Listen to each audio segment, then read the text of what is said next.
Hi, everybody. I don't know how much of that got filmed. I was just jiving to myself, waiting for the camera to come on, which doesn't always happen right away.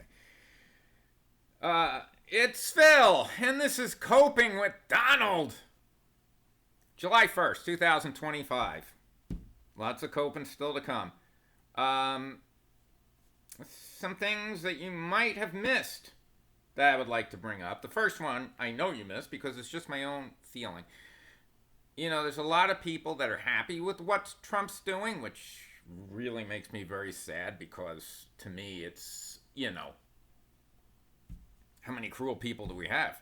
Okay? But they're happy with what Trump's doing. More people that are hungry, more people without medical care, torturing people before they remove them from the country. This is just great. All right, torturing might be too strong of a word.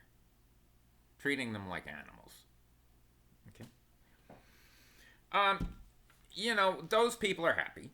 And there's a lot of people who say, oh my God, I didn't vote for this. Even though they voted for him. I don't know what rock they were living under or if it was just Kamala racist hatred. I don't know. But now they're finding out their hatred's very expensive. But then there's the third kind. That's like me. People who voted against Trump, against the policies of the Republicans, against the further widening of the have and the have-nots, and the further, actually, shrinkage of the haves, in an economy where it doesn't even seem like anybody cares if businesses have consumers to buy their product anymore. They'll just sell it somewhere else. There is no America first, and we truly are forgotten. But I thought of an analogy last night.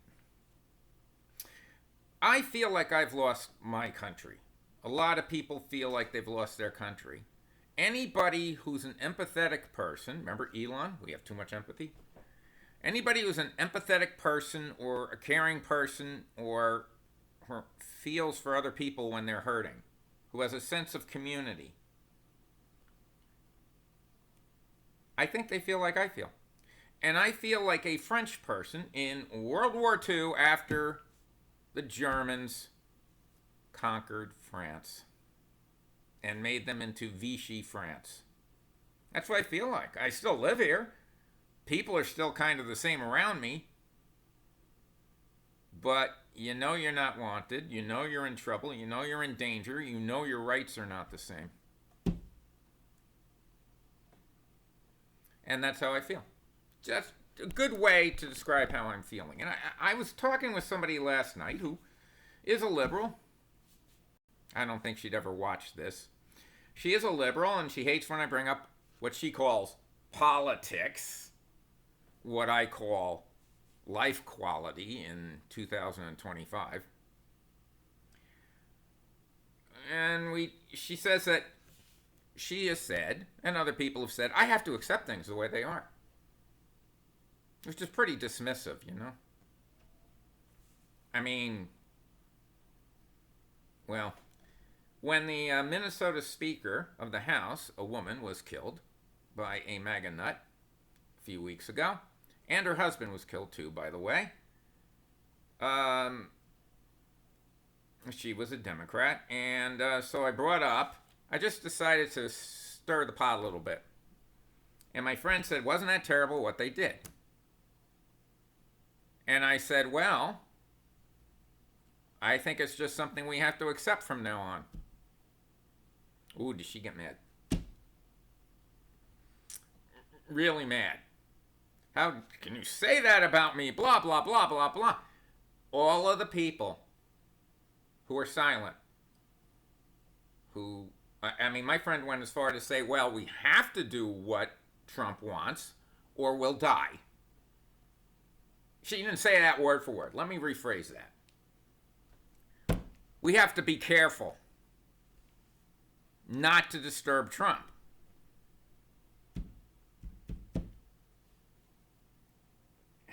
If you think that way, you're just as complicit in this as somebody who voted for Trump. Oh my God, that's how authoritarians rule. That's how dictators rule. That's how fascists rule. By putting fear into people. And I told her what was the truth. I know you guys are going to say, yeah, you don't, but I really do.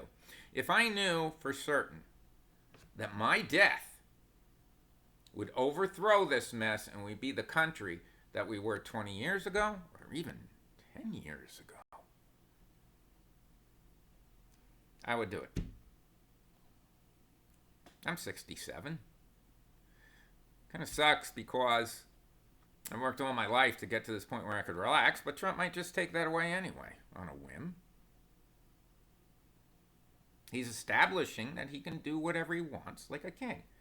Like in The Wizard of Oz, the king in that cartoon from many years ago.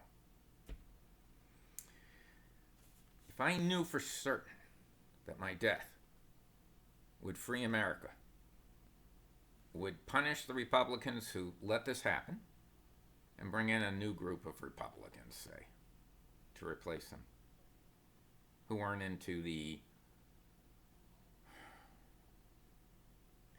pain is the point and all that.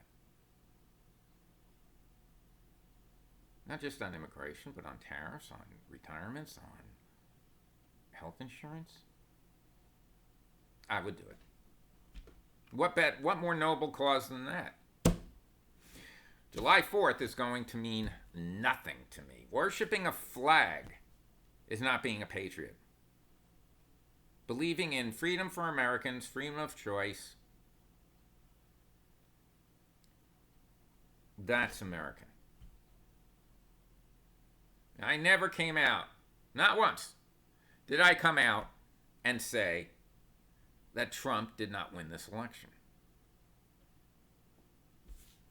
And that's about as American you get.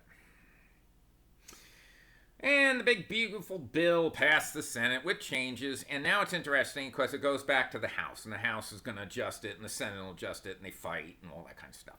But remember, these guys know in the House. They came out after the vote in the House, and that won by one vote because a Democrat died that day and didn't vote. And they came out and they said, well, we didn't read it. We didn't know what was in it. Now I don't like it. Well, it's too late now. There must have been a dozen people who said that. Well, now they get their chance. They get their chance to reject the Senate version, go back to the House, and restructure it for a bill that all Americans can agree on. But if the tax breaks for the rich are at stake, I would doubt they do that. So their talk is going to be shown as only talk. And that's about 5 or 10 Republican seats switching for sure. I've been seeing articles, oh, Democrats in trouble. Okay. To show you exactly what the Republicans think about the elections now,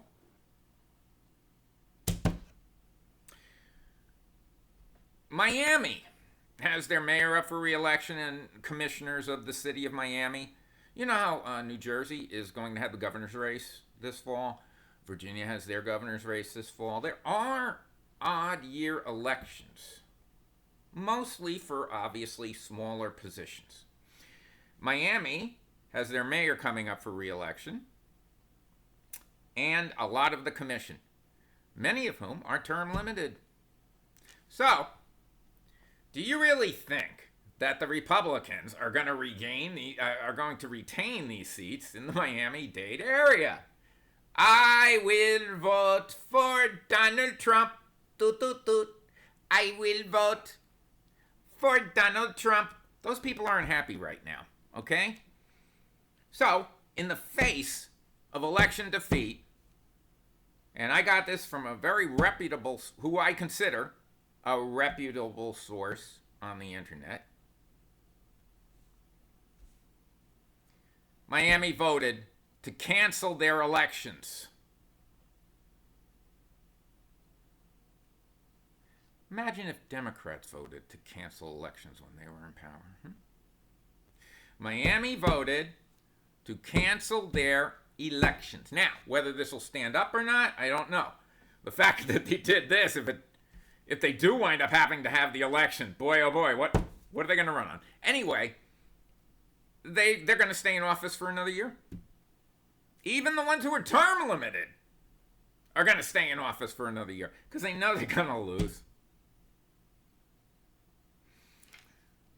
And is that what we're going to be looking at next year if elections get canceled and it's upheld?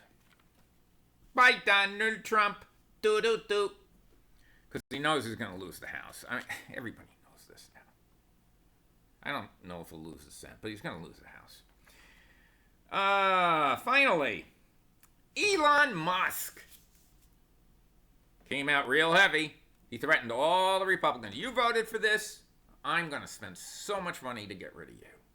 I'm going to primary you and have other people get voted in to make sure that I don't go to jail and that I keep the subsidies for electric vehicles and get subsidies from the government. Ooh, did I say all that? Oh my God. I didn't mean that. He's complaining about the deficit growing. Because one day, billionaire, well, he can just leave, actually, right? He can go to Canada. But anyway, Elon is now under attack by Donald Trump again, who said they have to look at the subsidies they're giving Elon.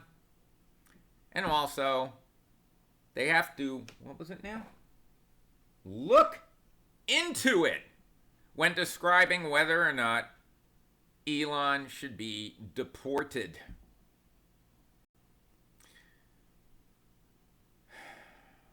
Donald Trump does not have any friends.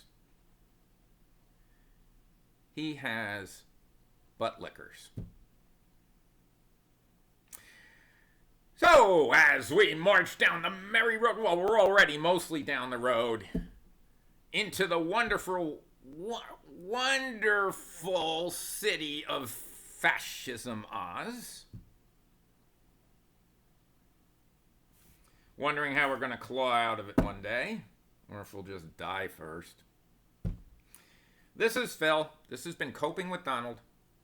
Have a great night. Well, we'll have more news tomorrow, sadly.